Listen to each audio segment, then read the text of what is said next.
Welcome back to the final day of New York Yacht Club Race Week at Newport, presented by ROLEX. It's taken 6 days for 85 boats in 10 classes to get to this point. The regatta will be decided, including the championships. The Swan 42s, they'll decide their national championship, and the J109s, it's the North American Championship. And by the looks of the weather forecast, we've got a light easterly, which should be somewhat of an underwhelming way to end what has been a fantastic week of racing here in Newport, Rhode Island. But hey, the sailors have to contend with Mother Nature. That's part of what this sport is all about. Phil Lotz's Arethusa has jumped up into the front of the Swan 42s. That's the first race we joined today. Leonardo Ferragamo at the helm of that blue boat right in the middle. What looks like a beautiful start, I think, is an OCS.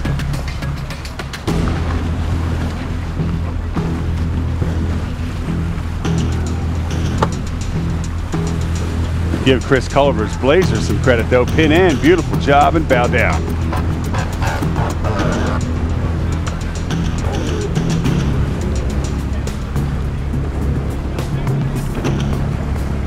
And there it is, the Italians head back. Live by the sword, die by it. J109s are next.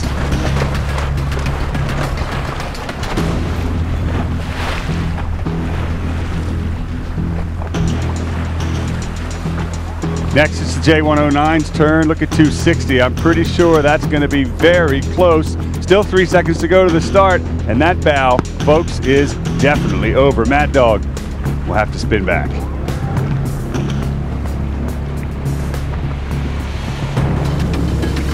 Make that Mad Dogs and Englishmen heading back. Caminos and Gut Feeling, good start for both of them down here at the leeward end.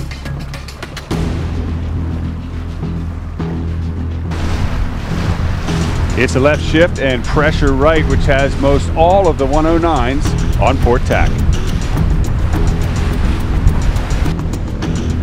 Well, that right pressure also had right-hand angle at the top of the course. The Swan 42s have found it. The upwind boats are on starboard. The downwind boats jibe set onto port, and Quintessence is out in front.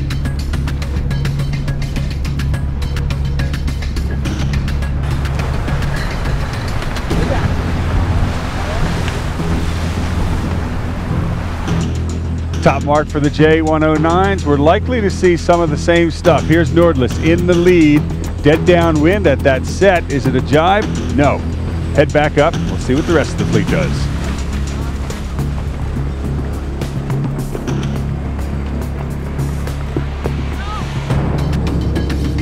Impressive comeback for Mad Dogs and Englishmen. That was them setting with the red kite.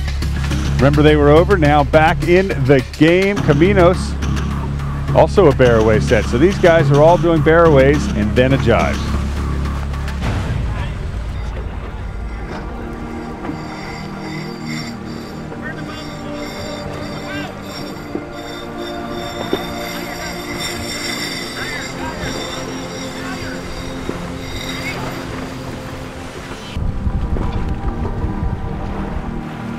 Something about that Mad Dogs and Englishmen over early. Second at the top mark. Well, they've passed Nordlis and are on their way to the lead at the leeward mark.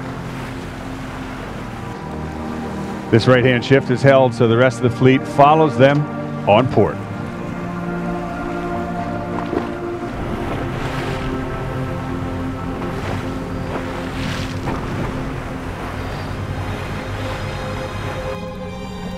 Now the breeze evens out. Bottom of the track, and we've got some jibes.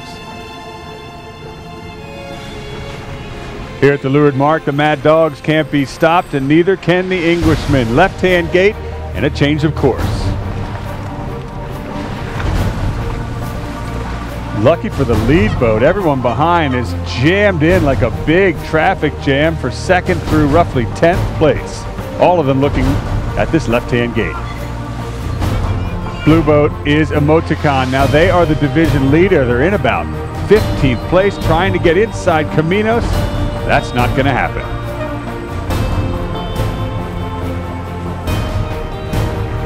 For both fleets, the breeze phases right again.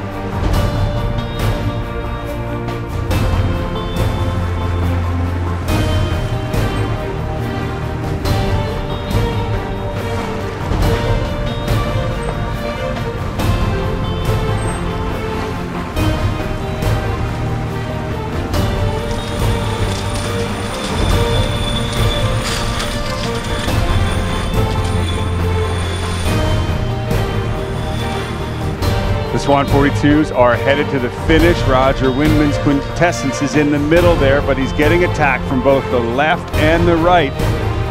Can he hold on with just a few lengths from the finish?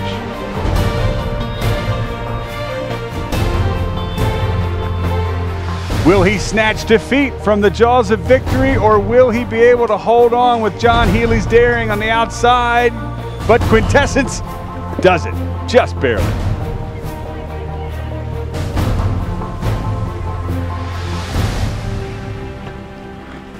And the Breeze again in a right-hand phase has all the 109s on port. No passing lanes for this fleet. Mad Dogs and Englishman owns the race. We join IRC for the final race of the event. There's the Gun and Vesper, who is leading this division in IRC 1 by quite a healthy margin. Screws the start up. I wonder if they were getting pinned by the boat to leeward, very likely. Near Miss is the one that's in second place. The rest of the fleet is off upwind to the left. Well, no, that was Privateer that seemed to be holding Vesper out. Vesper makes it into the start late, tacks immediately to port. Here's Spooky and Cool Breeze. They are currently 1 and 2 in IRC 2. Approaching the line, most of the fleet well off the line. Left-hand shift, Spooky goes for attack immediately. That's how it's done.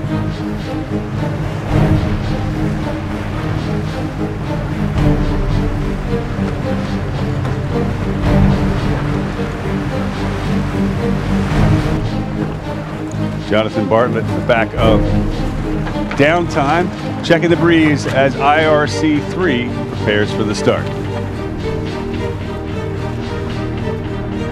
Wow, now I'm not so sure how this is going to pan out. Leading Edge just tacked in, tried to port tack the fleet to the right of them. The 30-foot boat gets spun out.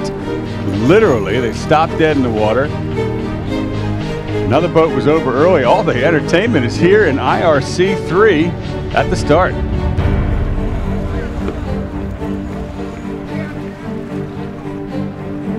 .30 has gone back to restart. In trouble again, port starboard here at the pin. This time it's with division leader Downtime, and they will go head to win. That's sort of a half attack. That is a delayed denial tack right there. Oh, when they almost hit the pin. Now here's the good news. They're off.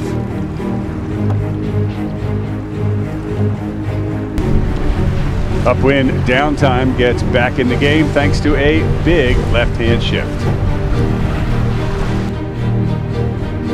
Wow, near miss. Rambler ducks behind the 30-foot boat in the lead of IRC1. They'll head to the leeward gates. Behind them, all of the 52-footers, and a very good race for Takashi Okura's sled, leading all of them into the leeward gates here. It'll be left turn, heading to the right.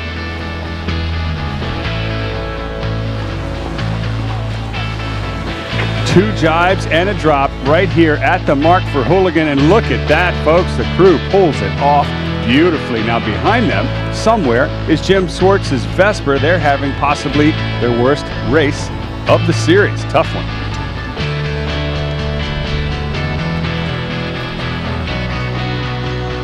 IRC2 behind them. It's Spooky with a 3-point lead over the rest of the fleet, and with this race, it looks like they'll add one more on the scorecard. On their heels is Temptation, who won this regatta last time, but with this, the last race, doesn't look like that'll happen this year. And downwind in IRC3, Downtime is not only back in the hunt, they are out in front. A big left-hand shift has everybody tight reaching downwind.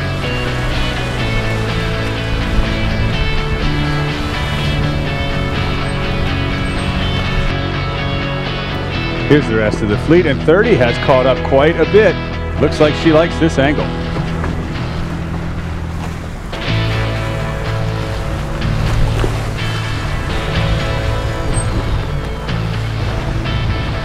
It's the same game in IRC1, the 52s, tight reaching downwind, and we've had a lead change in or among those boats rather, it's now Frank Knoll's near miss out in front.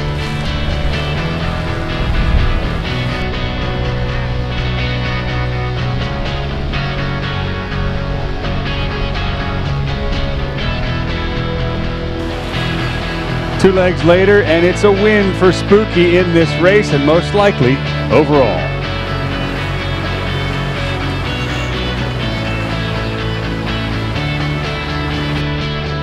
And for Rambler and IRC1, it's line honors, of course, but for this big fish in a small pond, we're not sure how they'll correct out. And finally, IRC3 for downtime. It's been a beautifully sailed race. They'll overlap the 52s across the line.